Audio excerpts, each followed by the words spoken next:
A June 27, 2021 article on the Money website bore this interesting title, From Cars to Guns to Clothes, What the Average American Really Owns. Here are a few of author Daniel Colan's research points. America is the world's top consumer of goods. That calls for an average of 4 credit cards per adult. 1/3 of us report extreme anxiety over clutter, yet 2/3 of us admit to having too many belongings. Homes tripled in size since 1950, but fewer people occupy the space. With a typical home containing 300,000 items, 1 in 10 occupants must rent off-site storage. Owns does not mean what it used to before the age of credit. Advice given me: live within your income, ranks in popularity with the simpletons who still believe there are only 2 sexes. From the top down, from national debt for highways to nowhere to the so-called average consumer, the last thing we want to face up to is debt. For many, debt does not represent the need for basics associated with inalienable rights, but rather, it proclaims the right to gratify our lusts. Lust affects body, mind, and spirit. Lust covers far more than sexual desire. Is a hyper form of covetousness. Invites false comparisons. Is insatiable. Rejects concepts like work and weight. Refuses to let go of that which could help to free itself and others. Is persistent and won't leave easily. Put something or someone else ahead of God in our lives and decisions. Not only is lust the elephant in the room, but it is also the shiny idol representing ungodly grasping of our own, not God's, vision for us. Putting the Bible in its place. If we yield to lust, it owns us. The Bible makes plain that lust is not from God, it comes from within ourselves, draws us into sin, separates us from God, and leads to death. James 1:13-15. Lust is idolatry. What do I care about the Bible? The non-Christian is expected to ask that question. It is a sad thing when Christians ask it, maybe not out loud, but through words, actions, and decisions. Here is the place to establish again that Christians do not create their own guidelines. Their guideline, the Bible, witnesses to itself as being the Word of God, has established truth through centuries of history, measures time itself by its author's life on planet Earth, claims a founder who is alive. At present in these United States, we still say one nation under God, still symbolically offer our money as in God we trust, still verify our witness by placing our hands on the Bible and agreeing to tell the truth, the whole truth, and nothing but the truth, so help me God. At least in principle, Western civilization has been guided by biblical ethics in its governments and cultural mores. Cut to the chase.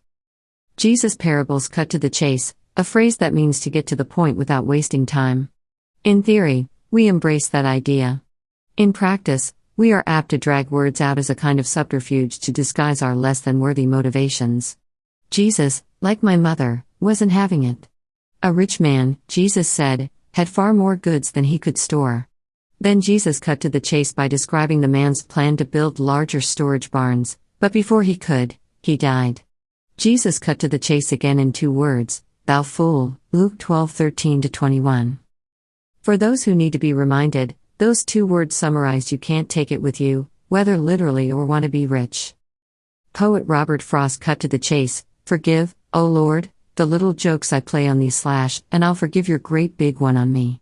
That's witty, cutting-edge truth, but death is no joke to those who have met it personally, while bent double carrying barns on their backs. What you think you own may own you. Look around at the sentimentality-covered dust of your lust. Are you in need of money for other things, whining about it, but unwilling to sell or let go of what you have and help yourself? Lust owns you. Is your time and space being smothered by the sentimentality-covered dust of your lust? Do the very things you own condemn you, remind you of your folly, sadden you, while you continue to refer to them as keepsakes? Lust owns you. Lust will bury you if you cannot come out from under what will eventually stand naked before you as nothing more than doubt collectors. Metaphorical lust. What about the metaphorical lust disguised as the right to an opinion about everything?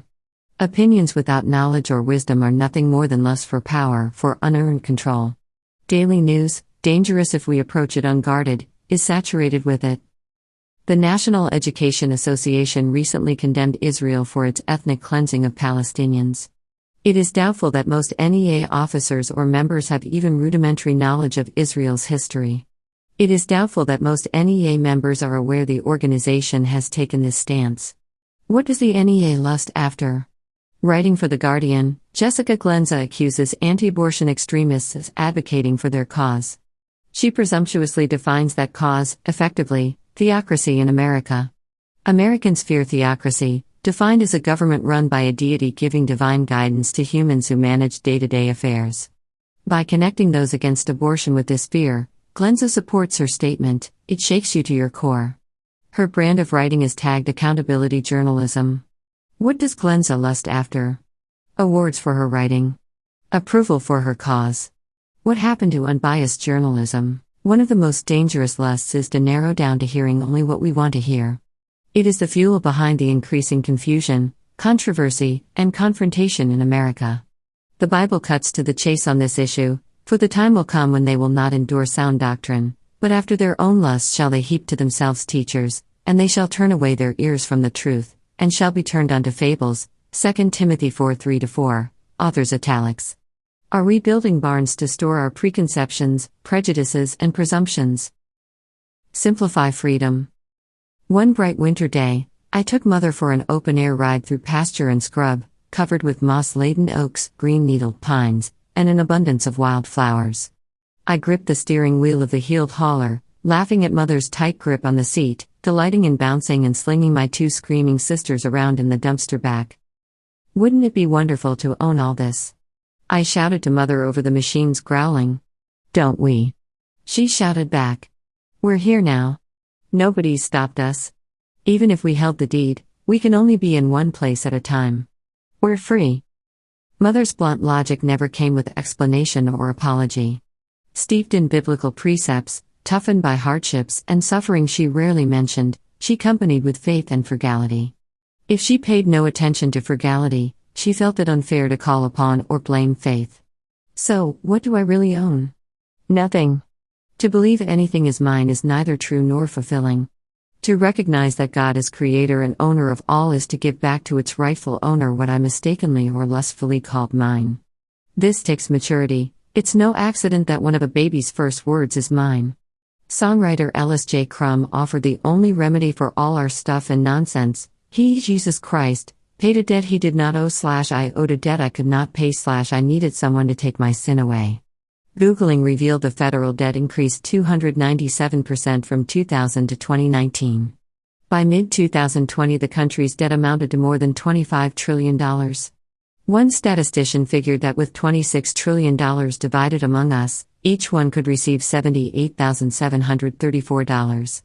If it were given to households, it would total $201,903 for each.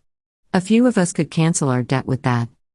As much as that would top all stimulus payments thus far, the someone we really need, the someone we really owe, stands far higher than government and far beyond our natural, earthly debt.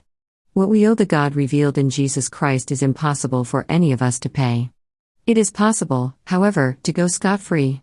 It is possible to have the whole payment nullified when we stand before the creditor. All that is required is to understand and admit that I am not my own. I am bought with a price, Romans 6:19-20.